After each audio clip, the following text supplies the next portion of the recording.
Good morning, students. I am Jaisingh Rao, coming before you from GJR Law Chambers. Today, we are continuing chapter 16. Before this, in previous video, we have discussed chapter 16 about subheads offenses against life and offenses of bodily offenses. Now today we are going to discuss about of criminal force and assault. This subsection, criminal force and assault. The criminal force and assault starts from 349, section 349. ఇది మనం ఇంపార్టెంట్గా చూడం, కానీ అన్నిటికంటే ఐపీసీలో అన్నిటికంటే కూడా ఈ chapter చాలా చాలా చాలా ఇంపార్టెంట్. ఎందుకంటే జేసీజే క్లాసెస్లో జేసీజే ఎగ్జామినేషన్కి ఈ chapter criminal force and assault అన్నది చాలా ఇంపార్టెంట్ క్వశ్చన్ ఖచ్చితంగా వచ్చే ఆస్కారం ఉంది. అందువల్ల ఈ చాప్టర్ని మీరు నెగ్లెక్ట్ చేసి స్కిప్ చేసేసి మర్డర్ పెద్దది కదా బట్టి మర్డర్ కల్పబుల్ హోమ్సైడ్ అదే చదివేసి అదే పెట్టేసుకుందాం, లేకపోతే ఇట్లా ఇంకొక చేసి పెట్టేసుకుందాం అన్నది కాదు. ఈ చాప్టర్లో criminal force and assault chapter ఏదైతే ఉందో 349 దగ్గర నుంచి సెక్షన్స్ మీరు క్షుణ్ణంగా చదివి మీరు అందులో షార్ట్ నోట్స్ తయారు చేసుకొని మీరు మంచిగా ప్రిపేర్ అయితే ఒక క్వశ్చన్ మీరు ఖచ్చితంగా 1-2 క్వశ్చన్స్ మీరు రాసే కెపాసిటీలోకి వచ్చేస్తారు. చూద్దాం ఇప్పుడు 349 ఏం చెప్తుందంటే, a person is set to use force to another if he causes motion, change of motion or cessation of motion to that other, or if he causes to any substance such motion or change of motion or cessation of motion as brings that substance into contact with any part of that other's body or with anything which that other is wearing or carrying, or with anything so situated that such contact affects that other's sense of feeling. ఇది 349లో force గురించి చెప్తున్నాడు. ఇక్కడ force అంటే ఏంటి, ఈ force గురించి మనకు అర్థమైతేనే మిగిలిన సెక్షన్స్కి వెళ్తాం మనం. ఫోర్స్ గురించి 349 డెఫినేషన్ ఏదైతే ఉందో ఈ డెఫినేషన్ మనకు అర్థం అవ్వాలి ఖచ్చితంగా. ఎవరైనా ఒక వ్యక్తి వేరే వ్యక్తికి అతని చలనం అంటే అతని బాడీ, అతని మూమెంట్ ఏదైతే ఉందో అతని మూమెంట్లో ఆటంకపరిచిన, లేకపోతే అట్లాంటి మోషన్ ఏదైతే మూమెంట్ ఏదైతే ఉందో మోషన్ ఏదైతే ఉందో బాడీ కదలిక ఏదైతే ఉందో దాన్ని ఆటంకపరిచిన, లేకపోతే దాన్ని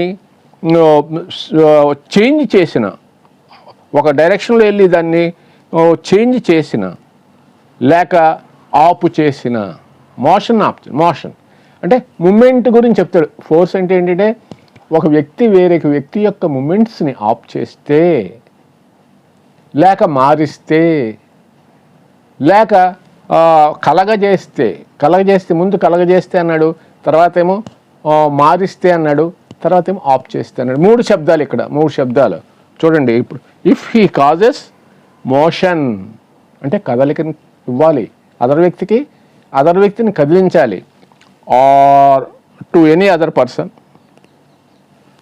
ఆర్ చేంజ్ ఆఫ్ మోషన్ అంటే డైరెక్షన్ మార్చిపోవాలి, అతను యొక్క స్థితి, అతను వెళ్ళే పరిస్థితి, అతని యొక్క డైరెక్షన్ మారాలి, ఆర్ సీజేషన్ ఆఫ్ మోషన్, ఇలాగ కదలికని ఆఫ్ చేయడం అనమాట. ఇట్లాగ 3 ఉండాలి టు ఎనీ పర్సన్. ఇంకా కాకుండా ఈ causing motion, causing direction, change of direction, లేక సీజేషన్ ఆఫ్ మోషను, ఇట్లాంటి ఈ 3 పదాలు ఉన్నాయి చూసు. ఇట్లాంటి దాంతో ఈ బాడీతోటి ఇతను డైరెక్ట్గా ఈ 3 అదటి వ్యక్తికి కలిగించిన అవసరం లేదు. వేరే వస్తువుతోటైనా వేరే వస్తువు ఏదైనా సరే దానికి కదలిక క్రియేట్ చేసి దానికి ఆ వస్తువు ద్వారా అతని బాడీకి టచ్ చేయలేగా లేకపోతే అతను పట్టుకున్న వస్తువుకి టచ్ చేయలేగా లేకపోతే అతను వేరు చేసిన వస్తువులకు టచ్ చేయలేగా ఇట్లాంటి మోషన్ని ఏదైతే చేంజ్ చేస్తారో అదే ఫోర్స్. ఆ చేంజ్ చేయడానికి ఉపయోగించేదే ఫోర్స్. ఈ ఫోర్స్ అన్నమాట. మీరు గుర్తుపెట్టుకోండి, సింపుల్గా అర్థం చేసుకోండి. ఒక వ్యక్తి వేరొక వ్యక్తి యొక్క కదలికల్ని కంట్రోల్ చేసేది అంటే కదలిక కలగజేసిన, కదలిక యొక్క స్థితిని మార్చిన, లేకపోతే ఆ కదలికని ఆఫ్ చేసిన బాడీతోటి కానీ అతని బాడీతోటి కానీ లేదంటే ఏదైనా వస్తువుతోటి కానీ లేకపోతే ఏదైనా దాంతో ఇట్లాంటి ఇది చేంజ్ చేస్తే దాన్ని ఫోర్స్ అంటారు అన్నమాట. That is 349. అర్థం ఏంటో 349. అట్లా మీరు విపులంగా చదువుకోండి. మళ్ళీ ఒకసారి చదవండి, అర్థం కాకపోతే 2 సార్లు చదవండి. చదివితే అందులో తెలుస్తుంది. Firstly by his own body power అంటాడు. మళ్ళీ కిందకు వస్తే firstly by his own body power, అతని బాడీతోటి కదలికల్ని ఆ విధంగా కలగ చేయడం కానీ మార్చడం కానీ ఆఫ్ చేయడం కానీ జరగాలి. రెండోది ఏంటంటే by disposing any substance in such a manner that the motion or change or cessation or motion takes place without any further act on his part. ఇట్లా ఏదైనా వస్తువుకి కలగజేసి ఏదైనా వస్తువుకి మోషన్ అంటే ది మూమెంట్ కలగజేసి అది ఆ వ్యక్తికి ఎవరికైతే మోషన్ అది మూమెంట్ కదలిక కలగజేద్దామని ప్రయత్నం చేస్తారో ఆ వ్యక్తికి టచ్ అయ్యేలాగా చూసి ఆ వ్యక్తి యొక్క కదలికని ఈ విధంగా కలిగించడం కానీ లేకపోతే మార్చడం కానీ లేకపోతే ఆఫ్ చేయడం కానీ ఏ విధంగా చేస్తే వేరే సబ్స్టెన్స్ ద్వారా కానీ చేసినా అది కూడా దీని కిందే వస్తుంది. ఏది ఫోర్స్ కింద వస్తుంది అనమాట. అట్లానే ఏదైనా వస్తువుతోటి thirdly by inducing any animal to move to change its motion or to cease to move. ఏదైనా మరి లేకపోతే యానిమల్ ఉందనుకో దానికి మన కదలికని ఇచ్చిన దానికి కదలికనంటే అది కదిలీలాగా చేసిన లేకపోతే దాని కదలికకి మార్పు చేసిన దాని లేకపోతే సీజ్ టు మూవ్ కదలకుండా పట్టుకున్న ఇట్లా చేసిన ఇది కూడా ఫోర్స్ కింద వస్తుంది అనమాట. ఇదేంటంటే ఏదైనా ఇంట్లోకి వచ్చినప్పుడు కుక్క ఉంటుంది, ఆ కుక్కని ఆఫ్ చేయడం కానీ లేకపోతే కదిలించడం కానీ పట్టుకోవడం కానీ ఇట్లా చేసి ఉసుకొల్పడం కానీ ఇట్లా చేస్తే అది కూడా ఫోర్స్ కింద వస్తుంది అనమాట. ఇది ఫోర్స్. ఇకపోతే 350 సెక్షన్ 350 ఏమంటుందంటే క్రిమినల్ ఫోర్స్. ఈ క్రిమినల్ ఫోర్స్ ఏమంటాడంటే who ever intentionally uses force to any person without that persons consent, అతని అనుమతి లేకుండా అతని అంగీకారం లేకుండా ఎవరైనా ఒక వ్యక్తి ఇంటెన్షనల్గా ఉద్దేశపూర్వకంగా వేరొక వ్యక్తికి ఫోర్స్ ఉపయోగిస్తే in order to commit any offence, ఏదైనా నేరం చేయడానికి అని చెప్పేసి ఫోర్స్ ఉపయోగించిన intending by the such use of such force to cause or knowing it to be likely to cause force he will cause injury, fear or annoyance to that person. Injury కానీ fear కానీ annoyance కానీ కలగ చెయ్యాలని దురుద్దేశంతో ఈ విధమైన ఫోర్స్ను ఉపయోగిస్తే intentionally ఇక్కడ దురుద్దేశం ఉండాలి, ఇంటెన్షనల్లీ ఉద్దేశం ఉండాలా, ఆ ఫోర్స్ను ఉపయోగించాలా, ఇందాక పైన చెప్పుకున్నట్లుగా ఫోర్స్ను ఉపయోగించాలా. అది కూడా దేనికి అతని అనుమతి లేకుండా అతని అంగీకారం లేకుండా టు కమిట్ ఎనీ అఫెన్స్, ఏదైనా నేరం చేయడానికి. అంటే అతనికి భయం కలిగించవచ్చు, లేకపోతే అతనికి ఫియర్ కలిగించవచ్చు, ఇంజరీ కలిగించవచ్చు, లేకపోతే అనాయన్స్ భయభ్రాంతులు చేయొచ్చు. ఇట్లా ఏది చేసినా సరే క్రిమినల్ ఫోర్స్ కింద వస్తుంది అనమాట. ఈ క్రిమినల్ ఫోర్స్కి ఎగ్జాంపుల్స్ ఈ ఇలస్ట్రేషన్స్ ఇచ్చాడు చాలా. చూడండి ఒకసారి, చూసి మీరు జాగ్రత్తగా చేసుకోండి. తర్వాత 351 అసాల్ట్. ఇక్కడికి వచ్చేసరికి మళ్ళీ అసాల్ట్ వచ్చింది. ఇందాక మనం 349 ఫోర్స్, 350 క్రిమినల్ ఫోర్స్, ఇది అసాల్ట్. 351 అసాల్ట్ అంటే ఏంటి? అసాల్ట్ అంటే whoever makes any gesture or any preparation, gesture కానీ ప్రిపరేషన్ కానీ, intending or knowing it to be likely, intending అంటే కావాలని కానీ తెలిసి కానీ, కావాలని కానీ తెలిసి కానీ, to be likely that such gesture or preparation will cause any person present to apprehend that he who makes the gesture or preparation is about to use criminal force to that person is said to commit assault. ఇక్కడ మనకు ఫోర్స్కిని అసాల్ట్కిని difference తెలియాలి ఖచ్చితంగా. Force అంటే మనం చెప్పుకున్నాం motion, అదే moment గురించి, moment కదలికల్ని మార్చడం అన్నమాట, మనిషి యొక్క మూమెంట్ని మార్చడం అన్నమాట. తర్వాత 349 నుంచి 350 దగ్గరికి వచ్చేసరికి ఏదైనా నేరం చేయడానికి ఇలాంటి ఫోర్స్ ఉపయోగిస్తే క్రిమినల్ ఫోర్స్ అని చెప్పి తెలుసుకున్నాం.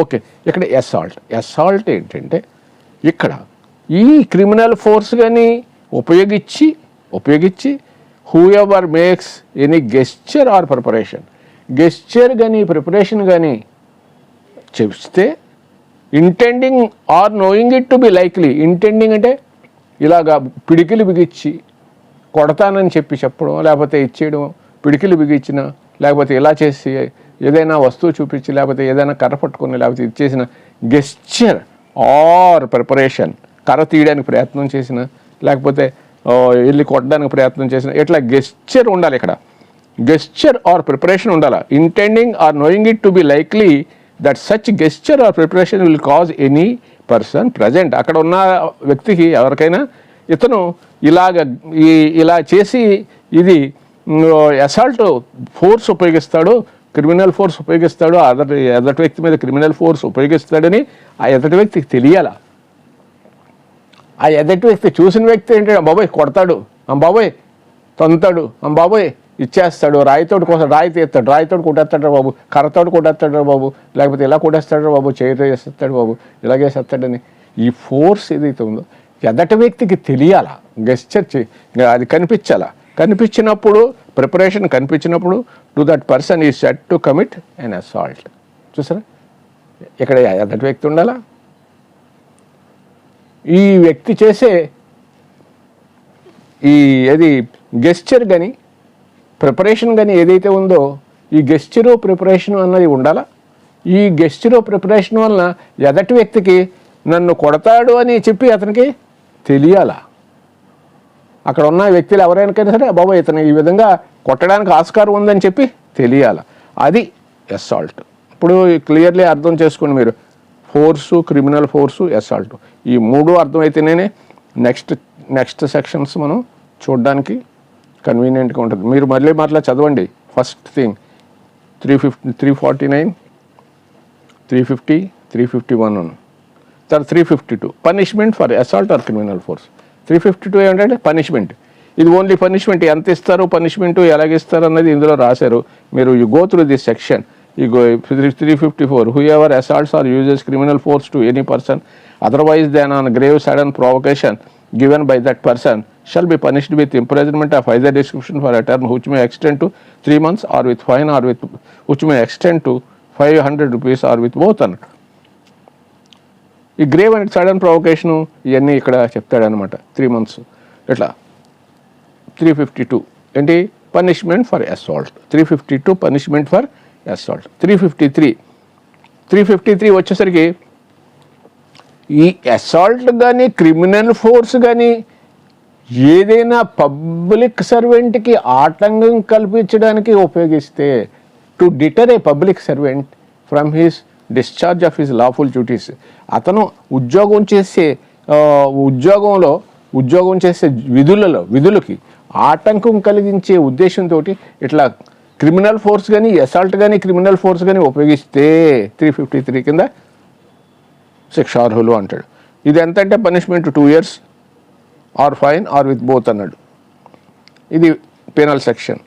Assault or criminal force to women intent to outrage her modesty. ఇక్కడ మనం తెలుస్తుంది 354 వస్తుంది. నేను ఇందాక ఇంపార్టెంట్ అని చెప్తున్నాను చూసారు, అది ఇక్కడి నుంచి మొదలవుద్ది అనమాట. 354 మీరు ముందు ఇది చదువుకొని మీకు అసలు criminal force, criminal force, assault అంటే చూసుకున్న తర్వాత 354 వచ్చింది. 354 assault or criminal force to woman with intent to outrage her modesty. చూసారా, assault or criminal force to a woman with an intent to outrage her modesty. ఇక్కడ modesty అంటే అది ఆవిడకి ఉన్న మర్యాద కానీ ఆవిడకి ఉన్న ఇది కానీ గౌరవం కానీ దెబ్బతీసేలాగా అసాల్ట్ కానీ క్రిమినల్ ఫోర్స్ కానీ ఉపయోగిస్తే ఈ అంత దీనికి క్రిమినల్ లా అమెండ్మెంట్ యాక్ట్ ప్రకారంగా 2013 ప్రకారంగా ఇచ్చాడు. Not less than 5 years which may extend to 7 years అని. 354కి 2013 అమెండ్మెంట్ అయ్యింది. క్రిమినల్ లా అమెండ్మెంట్ యాక్ట్ ప్రకారంగా 2013లో ఆంధ్రప్రదేశ్కి ఏం చేశారంటే 354 అయితే 5 సంవత్సరాలకి తగ్గని శిక్ష 7 సంవత్సరాల వరకు కూడా ఎక్స్టెండ్ చేయొచ్చు. Shall also liable to fine అని శిక్ష విధించండి ఇక్కడ. అందువలన ఏంటంటే ఇక్కడ నుంచి మొదలవుతుంది ఇది. ఈ లేడీస్ అంటే లేడీస్ ఆడవాళ్ళకి మీద జరిగే నేరాలన్నీ కూడా ఇక్కడ నుంచి చెప్పారు. ఇవన్నీ చాలా ఇంపార్టెంట్. ఇది ఇక్కడ 354 ఇందులోనే 354A 354Aలో sexual harassment and punishment for sexual harassment. అసలు సెక్షువల్ హెరాస్మెంట్ అంటే ఏంటి, దాని యొక్క పనిష్మెంట్ ఏంటి? సెక్షువల్ హెరాస్మెంట్ అంటే ఇందులో చదువుతాను చూడండి. ఏ man committing any with the following acts. ఇక్కడ చెప్పాడు, ఎన్ని చెప్పాడు? 1, 2, 3, 4 చెప్పాడు. ఈ 4 వాటిల్లో కూడా ఈ విధమైన యాక్ట్స్ చేస్తే సెక్షువల్ హెరాస్మెంట్ కింద లెక్క అని. 1 physical contact and advances involving unwelcome and explicit sexual ఓవర్టచ్. ఫిజికల్ కాంటాక్ట్లు కానీ లేకపోతే advancing involvement of unwelcome and explicit sexual overtures కానీ చేస్తే సెక్షువల్ హెరాస్మెంట్ కింద వస్తుంది. A demand or request for sexual favour. Sexual ఫేవర్ని కూడా రిక్వెస్ట్ చేసిన అది sexual harassment. Showing pornography against the will of a woman. ఈ పోనోగ్రఫీ అన్నది చూపిస్తే against the will of the ఉమెన్కి చూపిస్తే సిగ్నల్స్ అది ఇస్తే. Making sexual coloured remarks. Sexual coloured remarks ఏదైనా చేసిన ఇవన్నీ కూడా సెక్షువల్ హెరాస్మెంట్ కింద వస్తుంది. ఆ సెక్షువల్ హెరాస్మెంట్కి వస్తే ఏ man who commits the offence specified in clause 1 or clause 2 or 3 of subsection 1 shall be punished with rigorous imprisonment for a term which may extend to 3 years or with fine or with both.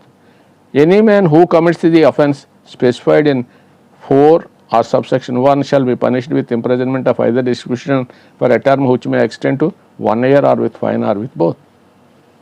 ఈ 354A 2013లో criminal law amendment act ప్రకారంగా amend చేసి ఇందులో include చేశారనమాట. అందువల్ల important అని చెప్తున్నాను. కొత్తగా ఇంక్లూడ్ చేశారు కాబట్టి 2013లో దీంట్లో 354కి యాడ్ చేశారు కాబట్టి ఇవన్నీ కూడా important. 354B assault or use of criminal force to woman with intent to disrobe.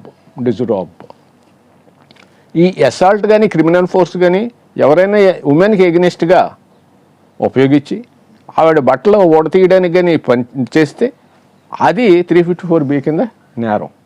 ఈ 354B ఏమంటాడంటే 3 సంవత్సరాలు శిక్ష, 3 సంవత్సరాలు, 7 సంవత్సరాలు కూడా, 3 సంవత్సరాలు తక్కువ ఉండకూడదు, 7 సంవత్సరాలైనా కూడా ఈ శిక్ష విధిస్తాడు. వైరిజం ఇక్కడ 354Cలోకి వచ్చేది వైరిజం. వైరిజం అంటే ఏ man who watches captures the image of a women engaging in a private act in circumstances where she would usually have the expectation of not being observed either by the. ఇది ఏంటంటే ఒక లేడీ ఏదైనా స్నానాలు చేసే దగ్గర కానీ మరుగ్గా ఉన్న దగ్గర కానీ ఇచ్చేస్తే చూడడం వైరిజం. ఈ చూసి ఇలాంటి చూడడం కానీ వాచ్ చేయడం కానీ ఇలాంటి చేస్తే 354C కింద నేరం చేసినట్టు కింద అవుతుంది అనమాట. 354C కింద నేరం చేయడం ఈ విధంగా చేసింది 354Cలో punishment, part 1 punishment of the not less than 1 year but which may extend to 3 years. తర్వాత పార్ట్ 2కి వచ్చేసరికి పనిష్మెంట్ ఇంప్రజన్మెంట్ వచ్చేసరికి imprisonment of not less than 3 years but which may extend to 7 years ఇచ్చిండు. స్టాకింగ్ ఇచ్చాడు 354D stalking. Any man who follows a women contacts or attempts to contact such women to foster personal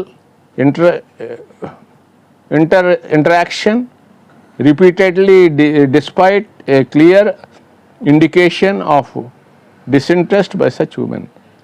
ఆడమనిషికి interest లేకుండా అస్తమానం కలిసి interact అవ్వడం కానీ ఇలా చేసిన monitors the use by a woman of the internet కానీ ఈమెయిల్ కానీ or any other form of electronic కమ్యూనికేషన్ని ఇంటర్నెట్ మానిటర్ చేసిన ఈ విధంగా చేస్తే commits the offence of stalking కింద. ఈ విధంగా చూసారా ABCD ఇవన్నీ కూడా ఏ విధంగా ఉంటాయో. అలాగే 326 దాంట్లో యాసిడ్ థ్రోయింగ్ లేడీస్ మీద ఉంది. అలాగే ఇంకా ముందుకెళ్తే లైఫ్ దాంట్లో 304B ఉంది, డౌరీ డెత్ ఉంది. ఆ డౌరీ డెత్ 326లోనేమో యాసిడ్ థ్రోయింగ్ ఇవి కూడా అన్నీ కూడా చాలా చాలా ఇంపార్టెంట్. ఇవన్నీ కూడా D వరకు స్టాకింగ్ వరకు కూడా చాలా ఇంపార్టెంట్. ఇట్లా నేరం చేస్తే 3 years with fine or with both, or రెండోసారి చేస్తే ఇంప్రిజన్మెంట్ ఫర్ లైఫ్, ఇది 5 years ఇది ఉంది. సెంటెన్సెస్ ఉన్నాయి. ఇవన్నీ మీరు క్షుణ్ణంగా చదవండి, ఫాలో అవ్వండి, డీటెయిల్గా చదివి మీరు ఈజీగా మీరు గ్రాస్ప్ చేసుకొని చేసుకొని దీన్ని అర్థం చేసుకోండి. అర్థం చేసుకోవాలి ఖచ్చితంగా. అర్థం చేసుకోవాలంటే 1 సారి 2 సార్లు 3 సార్లు చదివి అర్థం చేసుకొని మీరు. తర్వాత 355 assault or criminal force with intent to dishonour person. ఒక అతనికి గౌరవభంగం కలిగించడానికని చెప్పి అతనికి assault or criminal force otherwise than on grave provocation, ఆ ప్రొవొకేషన్ మీద కాకుండా మామూలుగా otherwise than on grave provocation assault or criminal force to a person అన్నాడు. ఇక్కడ ఉమెన్ అయిపోయింది, ఇక్కడ వరకునే 354 వరకునే, అక్కడి నుంచి 355 వచ్చేసరికి పర్సన్ అన్నాడు అనమాట. పర్సన్ అనేసరికి ఈ పర్సన్కి అగౌరవం కలిగే విధంగా ఈ క్రిమినల్ ఫోర్స్ కానీ అసాల్ట్ కానీ ఉపయోగిస్తే దానికి ఎంత సెక్షన్ చెప్తాడనమాట. 2 years ఇదే చెప్తాడు. The assault or criminal force in attempt to commit theft of property carried by a person. దొంగతనం చేయడానికి గాను అసాల్ట్ క్రిమినల్ ఫోర్స్ ఉపయోగిస్తే, యూజ్ ఆఫ్ క్రిమినల్ ఫోర్స్ ఉపయోగిస్తే దానికి శిక్ష చెప్తాడనమాట. ఇందులో 2 years అన్నాడు. Assault or criminal force in attempt wrongfully to confine a person. చూసారా ఎన్ని వచ్చినాయో. Assault or criminal force to dishonour a person, to commit theft or wrongful confinement. ఇక్కడ 357కి వచ్చేసరికి రాంగ్ఫుల్ కన్ఫైన్మెంట్. 358 వచ్చేసరికి assault or criminal force on grave provocation. ఉద్రేకం కలిగితే, ఉద్రేకం అంటే ఘర్షణలో, గ్రేవ్ ప్రొవొకేషన్లో అసాల్ట్ చేస్తే ఎంతవరకు శిక్ష అన్నది చెప్పి వేసాడనమాట. అక్కడ వరకు మనకి క్రిమినల్ ఫోర్సు అసాల్ట్ మనకు చెప్పారు ఇందులో. ఈ chapter next chapter kidnapping, abduction, slavery and forced labour వస్తుంది మనకి. ఇది మాత్రం చాలా చాలా ఎగ్జామినేషన్ పాయింట్ ఆఫ్ వ్యూలో ఖచ్చితంగా JCJ ఎగ్జామినేషన్లో అడగడానికి ఛాన్సెస్ ఉన్నాయి. More chances are there. If you read this chapter some knowledge will be gained. దీనితో పాటుగా 304B, 498A ఇదొకటి, 326 అందులో చెప్పింది. తర్వాత రేప్, ఇవన్నీ లేడీస్ సైడ్ ఏదైతే ఉన్నదో ఇట్లా ఇది చదువుకుంటే మనకి ఇదంతా గ్రూప్ చేసుకొని ఒక దగ్గర ఒక నోట్స్ తయారు చేసుకొని చదువుకుంటే అందులో 1-2 క్వశ్చన్స్ మనకి రావడానికి ఆస్కారం ఉంటుంది.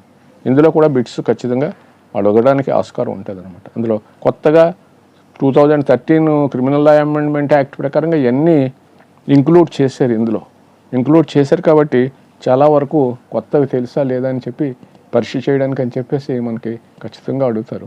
క్రిమినల్ లా అమెండ్మెంట్ యాక్ట్ ప్రకారంగా మార్చారు కాబట్టి ఇవన్నీ మీరు నేర్చుకుంటే బాగుంటుందని నా ఉద్దేశం. మీకు దీనివలన బెనిఫిట్ పొందుతారని నేను నమ్ముతూ నేను ఈ వీడియో ముగిస్తున్నాను. నమస్కారం.